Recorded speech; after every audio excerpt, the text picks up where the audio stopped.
मैं डॉक्टर राष्ट्रीय Chandrakar, assistant professor, Bhilai महिला महाविद्यालय, भिलाई, छत्तीसगढ़।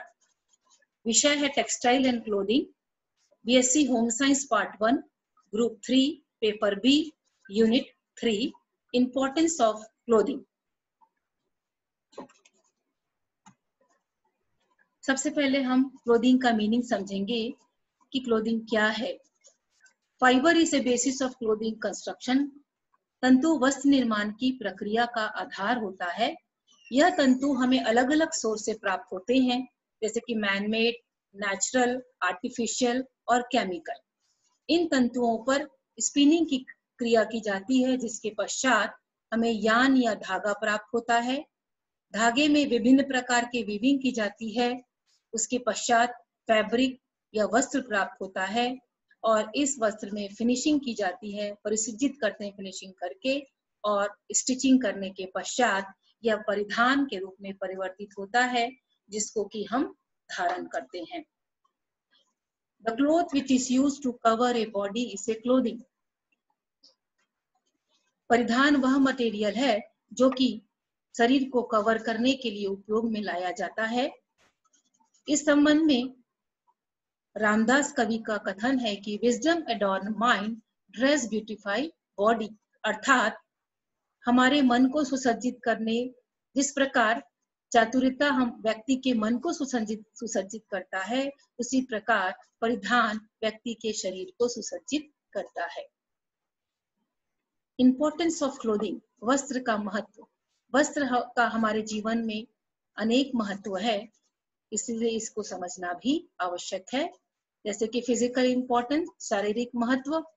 शरीर की दृष्टि से वस्त्र हमें वस्त्र की बहुत सारी भूमिकाएं हैं, जैसे कि प्रोटेक्ट फ्रॉम सीजन, अलग अलग सीजन में हम अलग अलग परिधान पहनते हैं।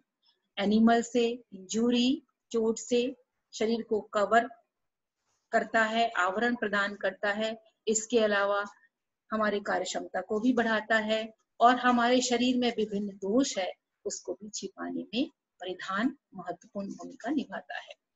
Significance according to health and hygiene, स्वास्थ्य एवं आरोग्यता की दृष्टि से, जैसे कि बीमारी की अवस्था में आरामदायक प्रदान करता है। विभिन्न डिजीज से, डिसइंफेक्टिव क्लोथ्स है जो विभिन्न इन्फेक्शन से, बीमारियों से बचाता है। पसीने का अवशोषण करता है। उष्मा संवाहकता की भूमिका है, उष्मा के आदान प्रदान के लिए इसकी भूमिका है, और साथ ही हमारे बॉडी टेम्परेचर को भी मेंटेन करता है। सोशल सिग्निफिकेशन, मनुष्य एक सामाजिक प्राणी है, समाज में रहते हैं, तो सामाजिकता की दृष्टि से वस्त्र की अलग अलग भूमिकाएं होती है। जैसे कि सोशल स्टेटस एंड प्रेस्टीज, समाज में आपका स्तर क्या है, प्रतिष्ठा क्या है, वस्त्र के माध्यम से प्रदर्शित होती है। पोस्ट एंड पोजीशन, किस पद में और किस स्थिति को आप बिलोंग करते हैं। आपकी इकोनॉमिक वेल्थ क्या है, आर्थिक संपन्नता क्या है। आर्थिकता की मतलब संपन्नता भी वस्त्र के माध्यम से प्रदर्शित होती है। इसके अलावा सामाजिक समायोजन में भी वस्त्र सहायक होता है। साइकोलॉजिकल इंपॉर्टेंस, मनोवैज्ञानिकता की दृष्टि से भी वस्त्र का महत्व है। इसे हम इन बिंदुओं के माध्यम से अच्छे से समझ सकते हैं।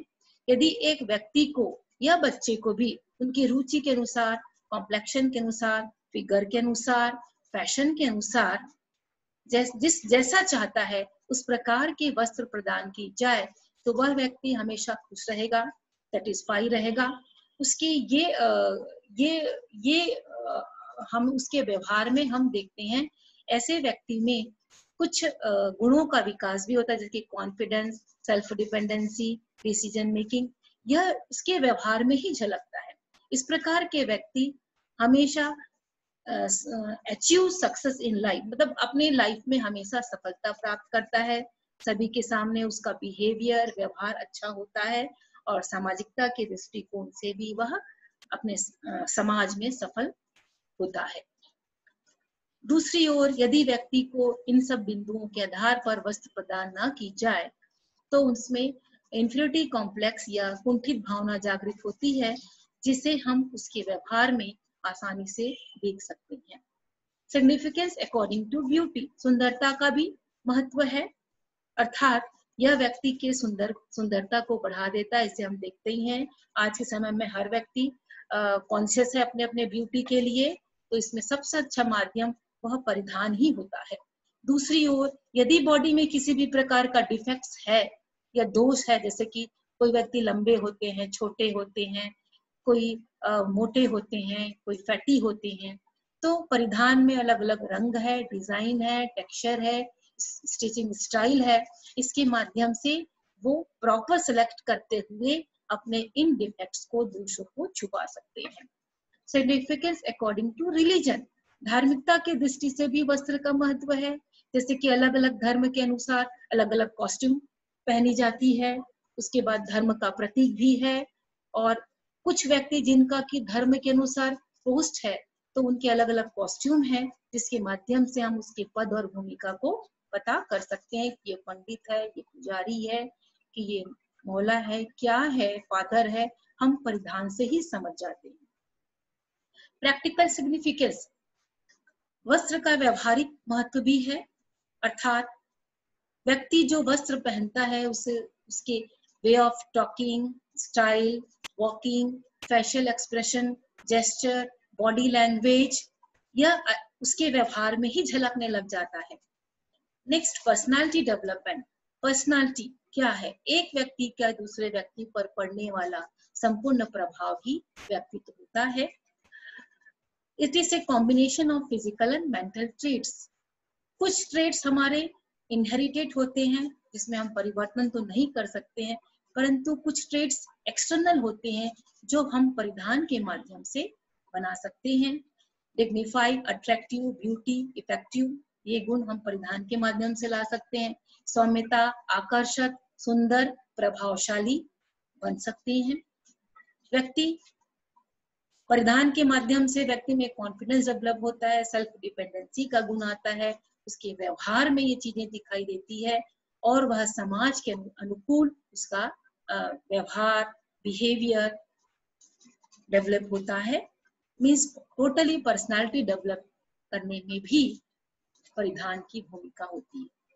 होम फर्निशिंग, गृह सज्जा के लिए, घर को सजाने के लिए भी बहुत से मटेरियल हम उपयोग करते हैं, जैसे कि doormat, carpet, curtains, sofa, bedsheet, table cloth, ये घर को सजाने के लिए उपयोग में लाते हैं, जो परिधान के माध्यम से हम कर सकते हैं, वस्त्र के माध्यम से कर सकते हैं।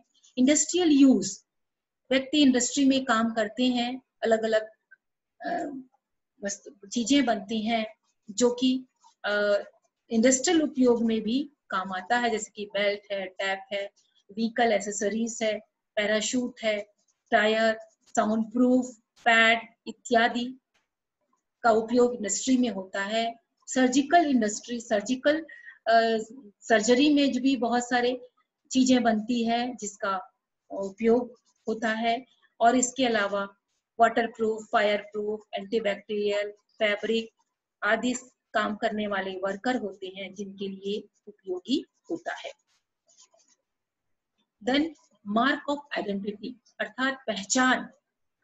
पहचान वस्त्र कराता है, हम किस क्षेत्र के हैं, किस जिला, कौन से स्टेट के हैं और किस देश के हैं, इसकी पहचान हमारा वस्त्र ही कर देता है, हमें कुछ कहने की जरूरत नहीं है। Style of costume, design, colour, ये हमारी पहचान कर देता है कि हम इंडियन हैं, हम वेस्टर्न हैं, हम किस स्टेट के हैं, हर चीज परिधान व्यक्त कर देता है। स्कूल आइडेंटिटी, स्कूल में यूनिफॉर्म होते हैं जो आइडेंटिफाई करता है वो कौन से स्कूल का बालक है। देन इमेज आइडेंटिटी, हर व्यक्ति की अलग अलग इमेजेस होते हैं, अलग अलग पोस्ट पे काम करते हैं, जैसे पुलिस फोर्स में है, फायर मैन है, अलग किस डिपार्टमेंट में, मिलिट्री मैन है, आर्मी मैन है, प्यून है, डॉक्टर है, नर्स है, क्या है, हर चीज वस्त्र आइडेंटिफाई कर देता है। टीम, एथलेटिक टीम में है, उसके कलर आइडेंटिफाई कर देता है कि वो किस टीम में है। देन वोकेशनली, कुछ फेस्टिवल है, मैरिज है, पार्टी है, सैड कंडीशन है, तो वो किस कंडीशन, किस ओकेशन में आ रहे हैं, जा रहे हैं, ये वस्त्र ही कह देता है। नेक्स्ट पॉइंट है इजिली डिस्पोजेबल, आसानी से डिस्पोज करने वाले वस्त्र होते हैं जो हमारे कई कार्य के लिए उपयोगी होती हैं। फैक्ट्रीज में काम करते हैं, sanitary clothing, face mask, hair covering इन लोगों के लिए उपयोगी होता है, ये चीजें उपयोगी होती है। ऑपरेशन रूम में doctors, nurse special disposable uniform पहनते हैं, ग्लोव्स, फेस मास्क, ये उपयोगी है। और वुमेन एंड चिल्ड्रंस के लिए भी ऐसे डिस्पोजेबल चीजें जैसे सैनिटरी नैपकिन ये उपयोगी होते हैं बच्चों के लिए। तो ये भी परिधान, इसका भी महत्व है। टू इंक्रीज एफिशिएंसी, व्यक्ति की कार्यक्षमता को परिधान बढ़ा देता है। कुछ परिधान ऐसे होते हैं जो आसानी से हैंडल कर सकते हैं, कैरी कर सकते हैं, इजिली वॉशेबल होता है, आसानी से स्टोर कर सकते हैं, आज के समय के लिए कंफर्टेबल होते हैं और ना ही टाइट होगा ना ही लूज होगा, तो व्यक्ति अपने कार्य को आसानी से कर सकता है। इस प्रकार परिधान हमारे जीवन में महत्वपूर्ण स्थान रखता है, बहुत से कार्य को संपन्न करता है, इसलिए परिधान हमारे जीवन के लिए उपयोगी और महत्व रखता है।